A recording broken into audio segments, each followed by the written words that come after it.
27 फरवरी 2002 को इंडिया एक बहुत बड़े सदमे से उठा। साबरमती एक्सप्रेस जो अयोध्या से अहमदाबाद जा रही थी, आग की चपेट में आ गई। ये भयानक हादसा, जिसे अब गोधरा ट्रेन बर्निंग के नाम से जाना जाता है, 59 बेगुनाह लोगों की जान ले गया। ज्यादातर विक्टिम्स हिंदू पिलग्रिम्स थे जो अयोध्या से वापस आ रहे थे। पूरा देश डर के मारे चुप था जब टीवी पर जली हुई ट्रेन और मरे हुए लोगों की पिक्चर्स दिखाई जा रही थीं। इस ट्रेजेडी ने देश के ज़मीर को हिलाकर रख दिया और पीछे छोड़ गया दर्द, गुस्सा और अविश्वास। हजारों पैसेंजर्स को लेकर साबरमती एक्सप्रेस 26 फरवरी 2002 को अयोध्या से चली थी। ट्रेन अगले दिन सुबह अहमदाबाद पहुंचने वाली थी, लेकिन सुबह लगभग 8 बजे गोधरा रेलवे स्टेशन के पास कोच S6 में आग लग गई। आग बहुत तेजी से फैली और पैसेंजर्स अंदर फंस गए। मदद की गुहार आग की लपटों में कहीं खो गई। आसपास के लोग मदद के लिए दौड़े, आग बुझाने की कोशिश की और सर्वाइवर्स को बचाया। इमरजेंसी सर्विसेज जब तक पहुंची तब तक बहुत देर हो चुकी थी। मुझे उस दिन का केओस अभी भी याद है। लोग चीख रहे थे, पानी की बाल्टियां लेकर भाग रहे थे, अंदर फंसे लोगों को बचाने की कोशिश कर रहे थे। सच में बहुत ही भयानक मंजर था। गोधरा ट्रेन बर्निंग ने पूरे इंडिया में गुस्सा और गम फैला दिया। आग लगने की वजह को लेकर 2 बातें सामने आई। एक थ्योरी ये थी कि आग एक एक्सीडेंट था, शायद शॉर्ट सर्किट या फिर किसी स्टोव के गिरने से लगी होगी।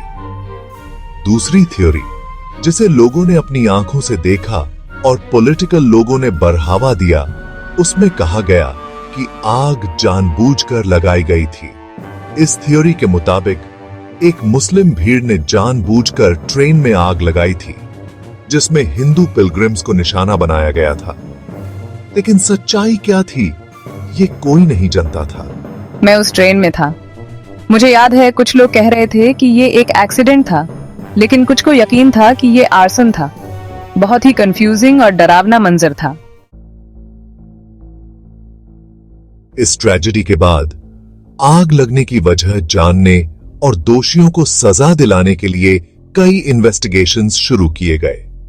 गुजरात पुलिस की शुरुआती इन्वेस्टिगेशन में यह नतीजा निकला कि आग जानबूझकर लगाई गई थी।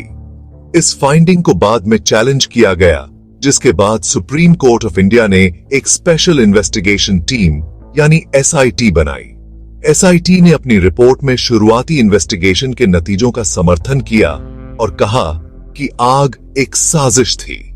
हालांकि SIT की रिपोर्ट की भी आलोचना हुई। कुछ लोगों ने इसकी निष्पक्षता और तरीके पर सवाल उठाए। सेट के फाइंडिंग्स साफ थे, लेकिन बहुत से लोग ऐसे भी थे जिन्हें इस प्रोसेस पर शक था। आज तक इस बात पर बहस होती है कि उस दिन असल में हुआ क्या था। Section 5 scars on the nation, the aftermath of Godhra. Godhra train burning का इंडिया पर बहुत गहरा और लंबे समय तक रहने वाला असर पड़ा।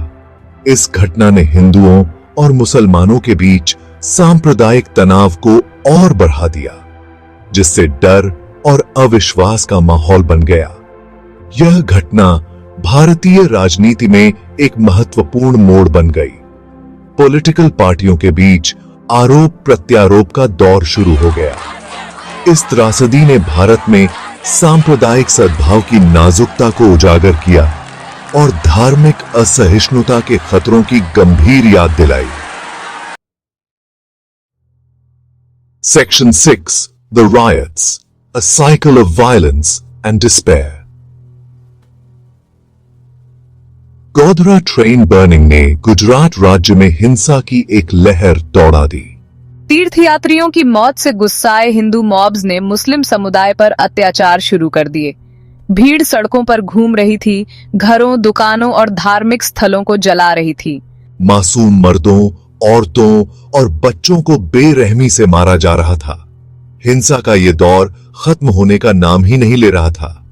ऐसा लग रहा था कि राज्य सरकार इस हिंसा में शामिल थी। पुलिस की निष्क्रियता और दंगों में मिलीभगत के आरोप भी लगे। Section 7, the Sabarmati express and the Indian psyche. Godhra train burning ने भारतीयों के मन पर एक अमिट छाप छोड़ी। यह घटना सांप्रदायिक घृणा और हिंसा का प्रतीक बन गई, जो धार्मिक कट्टरता के काले पहलू की याद दिलाती है। इस त्रासदी ने उन गहरे पूर्वाग्रहों और पक्ष भेदों को भी उजागर किया जो भारतीय समाज में मौजूद थे। इस घटना ने आत्मनिरीक्षण की आवश्यकता पर प्रकाश डाला, सांप्रदायिकता के मूल कारणों को संबोधित करने और सहिष्णुता और समझ की संस्कृति को बढ़ावा देने की आवश्यकता पर प्रकाश डाला। Section 8, Unanswered Questions, A Nation Still Seeking Closure। कई जांच और अदालती मामलों के बावजूद गोधरा ट्रेन बर्निंग को लेकर कई सवालों के जवाब आज भी नहीं मिले हैं। इस हमले के पीछे के मास्टरमाइंड कौन थे, साजिश कितनी बड़ी थी और बाद में हुई हिंसा में पॉलिटिकल लोगों की क्या भूमिका थी, ये सब आज भी बहस और अटकलों का विषय है। क्योंकि इस घटना का कोई निष्कर्ष नहीं निकला, इसलिए नाइंसाफी की भावना और भी बढ़ गई और साथ ही साथ अफवाहों को भी हवा मिली। Section 9, bridging the divide, lessons from Godhra. Godhra train burning शांति की नाजुकता और सांप्रदायिक घृणा के विनाशकारी परिणामों की याद दिलाता है। यह घटना एक ऐसे न्यायपूर्ण और न्याय संगत समाज की आवश्यकता पर प्रकाश डालती है जहां मतभेदों का सम्मान हो और बातचीत को प्रोत्साहित किया जाए। यह त्रासदी कानून के शासन को कायम रखने, जवाबदेही सुनिश्चित करने और सांप्रदायिक सद्भाव को बढ़ावा देने के महत्व को रेखांकित करती है। पुराने जख्मों को भरने और समझ के पुल बनाने के लिए एकजुट होकर ही भारत वास्तव में गोधरा के साए से बाहर निकल सकता है।